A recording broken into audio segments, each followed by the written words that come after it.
Hello friend, this is Sangam Puri and welcome back to my channel Pharmacy Tree. Friends, in this video I am going to talk about Dexoren syrup. So friends, without wasting any more time, we should start the video.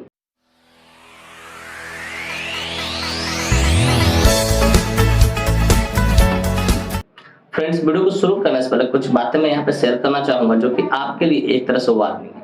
Friends, यह video सिर्फ जानकारी के उद्देश्य से बनाया है। इस video को देखने के बाद कोई भी सिरप आप खुद से इस्तेमाल ना करें, कतई सेल्फ मेडिकेशन ना करें। Friends, actually don't support self medication at all. So before using और taking any syrup you must consult your doctor. कि कोई भी सिरप लेने से पहले या इस्तेमाल करने से पहले आप अपने डॉक्टर से जरूर कंसल्ट करें। तो फ्रेंड्स, चलिए वीडियो की शुरुआत करते हैं। फ्रेंड्स, आज का हमारा टॉपिक है Dexorange syrup. Friends, Dexorange syrup एक बहुत ही शानदार, बहुत ही पुराना, बहुत ही प्रचलित सिरप है जो कि एक प्रकार का हिमैटिनिक सिरप होता है। हिमैटिनिक कहने का अर्थ होता है जो हीमोग्लोबिन को या ब्लड को प्रमोट करने का काम करे, बढ़ाने का काम करे, इंक्रीज करने का काम करे, उसे हम लोग हिमैटिनिक सिरप कहते हैं। फ्रेंड्स, इस सिरप का इस्तेमाल आयरन डिफिशियंसी को ठीक करने के लिए किया जाता है।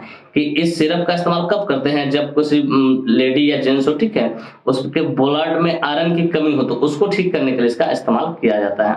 फ्रेंड्स, यह सिरप न्यूट्रिशनल सप्लीमेंट कैटेगरी से बिलोंग करता है। अब जाहिर सी बात, मैंने इस टर्म का इस्तेमाल किया है तो मेरे व्यूअर्स पूछेंगे sir what is the exact meaning of nutrition supplement category. तो dear viewers, nutrition supplement category कहने का अर्थ हो रहा है कि कोई भी वैसा सिरप या वैसा मेडिसिन जो हमारे हेल्थ में पोषक तत्व की कमी हो उसको दूर करने का काम करे, और साथ में हमारे हेल्थ को हेल्दीफाई करे और बढ़िया करने का काम करे, प्रमोट करने का काम करे। वैसे सिरप को, वैसे मेडिसिन को हम लोग न्यूट्रिशन सप्लीमेंट कैटेगरी का मेडिसिन या सिरप कहते हैं। तो डियर व्यूअर्स, मैं उम्मीद करता हूं कि ये बात आपको अच्छे से समझ में आ गई होगी। फ्रेंड्स, चलिए बात करना चाहें कौन सी कंपनी इसको मैन्युफैक्चर करती है, क्या इसके अंदर मॉलिक्यूल्स पाए जाते हैं, क्या इसके यूसेज होते हैं, क्या इसके कंट्राइंडिकेशन होते हैं, क्या इसके साइड इफेक्ट होते हैं और क्या इसके डोज होते हैं। इन सारी बातों को हम लोग समझेंगे इस वीडियो में बहुत डिटेल से। Friends, I will make you understand each and everything in a very simple way. कि फ्रेंड्स, मैं यहाँ पे हर एक चीजों को बहुत शानदार तरीके से, बहुत सस्ता भरे तरीके से आपको समझाऊंगा। तो friends, first of all I would like to talk about which company manufactures it. सबसे पहले हम लोग ये बात करना चाहें कौन सी कंपनी इस सिरप को मैन्युफैक्चर करती है। तो फ्रेंड्स, इस सिरप को फ्रैंको इंडियन फार्मास्यूटिकल इंडस्ट्री द्वारा मैन्युफैक्चर किया जाता है, जो कि काफी प्रसिद्ध फार्मास्यूटिकल इंडस्ट्री है। Friends, this syrup is basically manufactured by Franco Indian pharmaceutical industry. Friends, इसका एक बोतल 200 ml की पैकेजिंग में आती है, जिसकी कीमत मार्केट में लगभग 160 रुपए से लेकर 170 रुपए के आसपास होती है और उतने में अवेलेबल हो जाती है। तो फ्रेंड्स, मैं उम्मीद करता हूं कि ये बातें आपको अच्छे से समझ में आ गई, कौन सी कंपनी इसको मैन्युफैक्चर करती है, ठीक है, क्या इसका एस्टिमेटेड प्राइस होता है और इसका एक बोतल कितने ml की पैकेजिंग में आती है। फ्रेंड्स, चलिए अब नेक्स्ट हम लोग बात करना चाहेंगे which molecule is basically found in this syrup. Basically जो सिरप होता है डेक्सोरेन सिरप, इसके अंदर कौन सा मॉलिक्यूल्स पाता है? तो फ्रेंड्स, बेसिकली इसके अंदर 4 मॉलिक्यूल्स पाते हैं। कितने मॉलिक्यूल्स पाते हैं? 4 मॉलिक्यूल्स पाए जाते हैं। नंबर 1 है विटामिन B12 जिसको साइनोकोबालामिन हम लोग बोलते हैं। फिर नंबर 2 है विटामिन B9 जिसको हम लोग फॉलिक एसिड बोलते हैं। फिर फेरस अमोनियम साइट्रेट, नंबर 3 है फेरस अमोनियम साइट्रेट। फिर है अल्कोहल। ये 4 मॉलिक्यूल्स बेसिकली मिलकर हमारे हेल्थ को क्या करता है? प्रमोट करने का काम करता है, बढ़िया करने का काम करता है। तो फ्रेंड्स, उम्मीद करता हूं कि बात आपको अच्छे से समझ में। इसके अंदर कौन कौन सा मॉलिक्यूल्स पाता है? तो फ्रेंड्स, बेसिकली के अंदर 4 मॉलिक्यूल्स पाता है, vitamin B12, vitamin B9, ferrous ammonium citrate और अल्कोहल। ये चारों मिलकर क्या करता है? हमारे हेल्थ को प्रमोट करने का काम करता है, बढ़िया करने का काम करता है। फ्रेंड्स, चलिए अब बात करना चाहेंगे इसके यूसेज के बारे में कि कहां-कहां इसका इस्तेमाल डॉक्टर द्वारा लिया जाता है या कहां-कहां इसका इस्तेमाल डॉक्टर तक किया जाता है।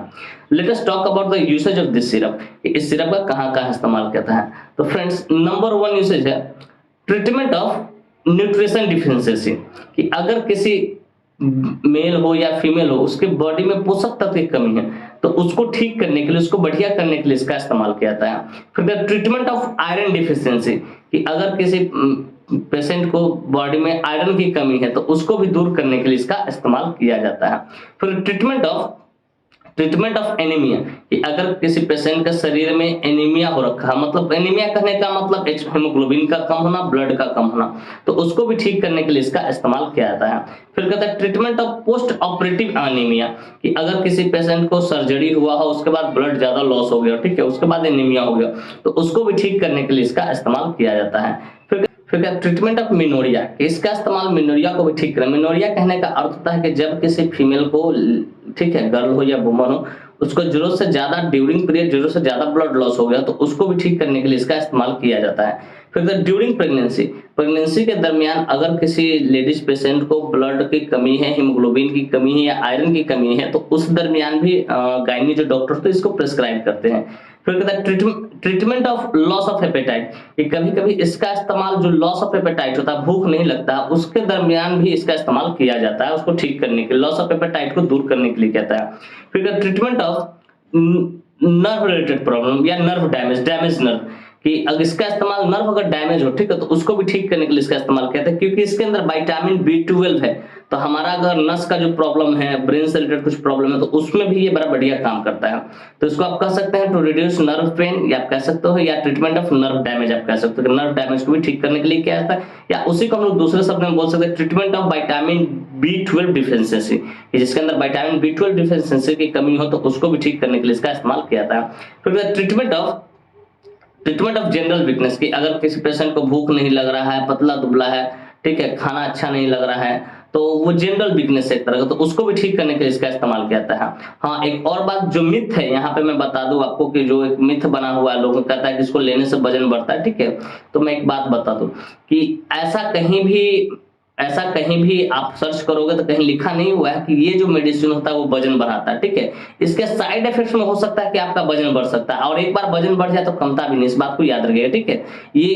ये सिर्फ वजन बढ़ाने के लिए नहीं, इसके साइड इफेक्ट्स के वजन हो सकता है, ठीक है, इसके कुछ साइड इफेक्ट उसमें वजन बढ़ सकता है, लेकिन ये कंप्लीटली कोई कहे कि ये जो सिर्फ है वजन बढ़ा देगा, ऐसा नहीं होता, ठीक है। इसके साइड इफेक्ट्स में हो सकता है, साइड इफेक्ट के कारण या कुछ ऐसे कारण जिसके कारण वजन बढ़ जाता है, लेकिन वजन बढ़ाने के लिए इसका इस्तेमाल स्पेशली नहीं किया जाता है, इस बात को याद रखिएगा। गाल वगैरह पिचके उचके हुए, ठीक है, तो वो सब फुला सकता है, वजन पर वेट बढ़ेगा तो हो सकता है, लेकिन इसमें कहीं भी सिरप में ऐसा नहीं लिखा है कि इस सिरप का इस्तेमाल वेट को इंक्रीज करने के लिए किया था, ऐसा कहीं भी नहीं लिखा। हो सकता है साइड इफेक्ट या कुछ और कारण से बढ़ जाते होंगे, ठीक है, लेकिन ऐसा नहीं लिखा हुआ है, कहीं भी साइंटिफिकली प्रूवन ये बात नहीं है, जनरली लोग बोलते हैं ऐसा। तो फ्रेंड्स, मैं उम्मीद करता हूं कि इसकी यूसेज आपको बढ़िया से अच्छे से शानदार तरीके से समझ में आया, कहाँ इसका इस्तेमाल किया जाता है। फ्रेंड्स, चलिए बात करना चाहेंगे इसके मोड ऑफ एक्शन के बारे में। फ्रेंड्स, बेसिकली इसका मोड ऑफ एक्शन क्या होता है, तो फ्रेंड्स बेसिकली इसका मोड ऑफ एक्शन में विटामिन B12 का बता रहा हूँ। दिस मेडिसिन या this syrup helps in the proper functioning of brain and nerve, ये क्या करता है कि जैसे सिरप को आप लेते हैं तो हमारा जो प्रॉपर फंक्शन का जो नर्व होता है, ठीक है, नर्व का काम होता है, उसको प्रॉपर करता है कहाँ, ब्रेन में, और ब्रेन के फंक्शन को भी नॉर्मल करके रखता है, बढ़िया करके रखता है। तो फ्रेंड्स, मैं उम्मीद करता हूँ कि इसके मोड ऑफ एक्शन आपको बढ़िया से अच्छे से शानदार तरीके से समझ में आ गया। फ्रेंड्स, चलिए बात करना चाहेंगे कंट्राइंडिकेशन के बारे में। Friends, without knowing contraindication we should never ever administer any medicine, any syrup, any injection to anyone, कि बिना कंट्राइंडिकेशन जाने कभी भी किसी को भी कोई भी मेडिसिन हो, इंजेक्शन हो, सिरप हो, आपको नहीं देना। इस बात का आपको बखूबी ख्याल रखना, क्योंकि इसका जो परिणाम हो सकता है वो घातक हो सकता है, इस बात का आपको याद रखना है। तो फ्रेंड्स, नंबर 1 कंट्राइंडिकेशन है ब्लड डिसऑर्डर, कि अगर किसी को ब्लड डिसऑर्डर है, ब्लड की बीमारी है, ब्लड में कुछ गड़बड़ी है, तो उसको आपको नहीं देना है। फिर कहते हैं स्टमक ब्लीडिंग, अगर किसी को स्टमक में ब्लीडिंग हो रहा है, ठीक है, पेट में अगर कहीं इंटरनल ब्लीडिंग हो, उसको भी आपको नहीं देना है। फिर कहते हैं स्टमक अल्सर, के अगर किसी को स्टमक में अल्सर है तो उसको भी आपको नहीं देना है, ठीक है।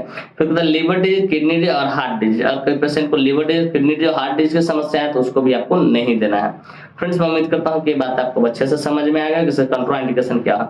इस तरह का कोई भी कंट्राइंडिकेशन दिखे आपको उस पेशेंट को आपको एडमिनिस्टर नहीं करना है, उसको प्रिस्क्राइब नहीं करना है। तो फ्रेंड्स, मैं उम्मीद करता हूं कंट्राइंडिकेशन आपको अच्छे से समझ में आ गए होंगे। फ्रेंड्स, चलिए बात करना चाहेंगे इसके साइड इफेक्ट्स के बारे में। फ्रेंड्स, जितने भी मेडिसिन होते हैं, चाहे वो सिरप हो, चाहे टैबलेट हो, चाहे कैप्सूल हो, कुछ ना कुछ साइड इफेक्ट्स थोड़ा बहुत देखने को आपको मिलेगा ही मिलेगा। ठीक उसी प्रकार इस सिरप का भी साइड इफेक्ट्स है, जो कि इस प्रकार है। नंबर 1 है नोजिया, आपका जी मिचलाएगा। फिर कहते वोमिटिंग, आपको उल्टी करने का मन करेगा। फिर कहते डायरिया, हो सकता है आपका स्टूल जो पानी की तरफ पतला हो सकता है। फिर कहते हैं कॉन्स्टिपेशन, हो सकता है आपको कॉन्स्टिपेशन हो सकता है।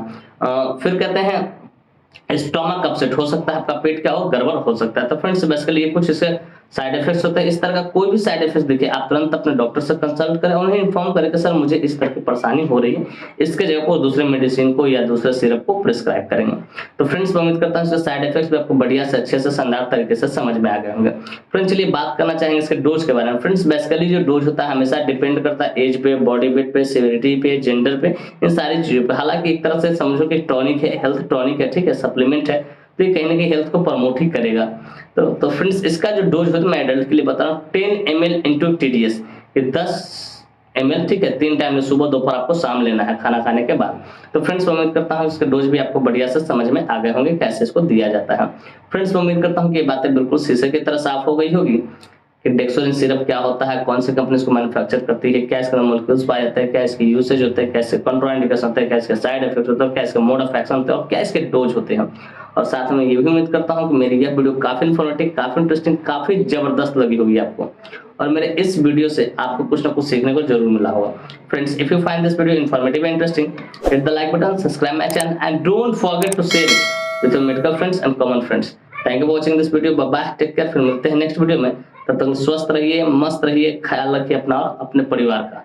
थैंक यू, धन्यवाद।